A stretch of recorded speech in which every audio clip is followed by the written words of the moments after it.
দর্শক শ্রোতা মণ্ডলী, আসসালামু আলাইকুম। দূর দূরান্তে আশেপাশে বন্ধুবান্ধব যে যেখানেই থাকুন, আমার প্রাণঢালা অভিনন্দন গ্রহণ করুন। ইউনাইটেড স্টেটস অফ আমেরিকার বাফেলো নায়াগ্রা ফলস থেকে আমি সাইদুল বাকি।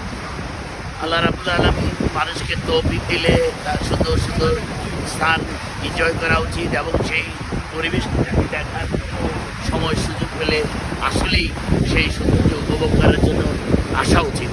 ধরুন আমরা যেমন ছোটোবেলায় ক্লাসে পড়েছি, আমাদের টিচাররা পড়াতেন যে শব্দ আশ্চর্যের অনেকগুলো বিভিন্ন আশ্চর্যজনক জিনিস পৃথিবীর বিভিন্ন প্রান্তে ছড়িয়ে ছিটিয়ে রয়েছে, বিভিন্ন জায়গায় আছে। এবং তার মধ্যে নায়াগ্রা ফলসের কথা আমরা পড়েছিলাম, যেটা আমেরিকার সে বাফেলোর তে অবস্থিত এবং এত সুন্দর আপনারা সেই জিনিসটাকে আসলে প্র্যাকটিক্যাল উপভোগ না করলে এই রিয়েলাইজেশনটুকু কাউকে বোঝানো যাবে না। মাত্র এই সপ্ত আশ্চর্যের মধ্যে এটা যে নায়াগ্রা ফলস একটি, যেমন আইফেল টাওয়ার ফ্রান্সের, তারপরে যে সম্রাট শাহজাহান তার স্ত্রীর জন্য যে মমতাজ মহল বানিয়েছেন দিল্লিতে, তারপর দেখেন আমাদের স্ট্যাচু অফ লিবার্টি রয়েছে।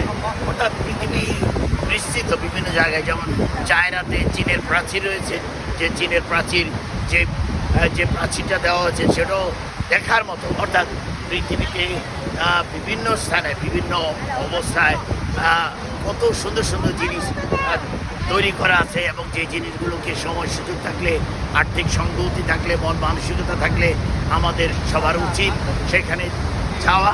আজ আমি এই নায়াগ্রা ফলসে যখন এসেছি, আমার মনে হলো যে এই সৌন্দর্য উপভোগ করার পাশাপাশি আমার বন্ধু বান্ধব আত্মীয় স্বজন যারা আমার সঙ্গে ফেসবুকে রিলেটেড আছেন, তারাও যেন আমার এই সৌন্দর্যটুকু উপভোগ করেন।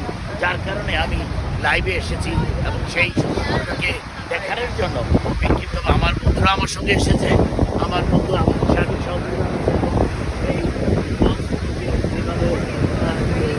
প্রবাহ হচ্ছে সেই জিনিসটাকে সে সুন্দরভাবে আপনাদের সামনে তুলে ধরেছেন। অর্থাৎ উপভোগ করার পাশাপাশি আমি চাচ্ছি যে আমার সঙ্গে যারা রিলেটেড তারাও অন্তত এই ফেসবুকে সেই সৌন্দর্যটুকুকে উপভোগ করুন। আর একটি সুন্দর সময়ে সুন্দর জায়গায় আসার আগ পর্যন্ত যে যেখানেই থাকুন, ভালো থাকুন। আল্লাহ হাফেজ।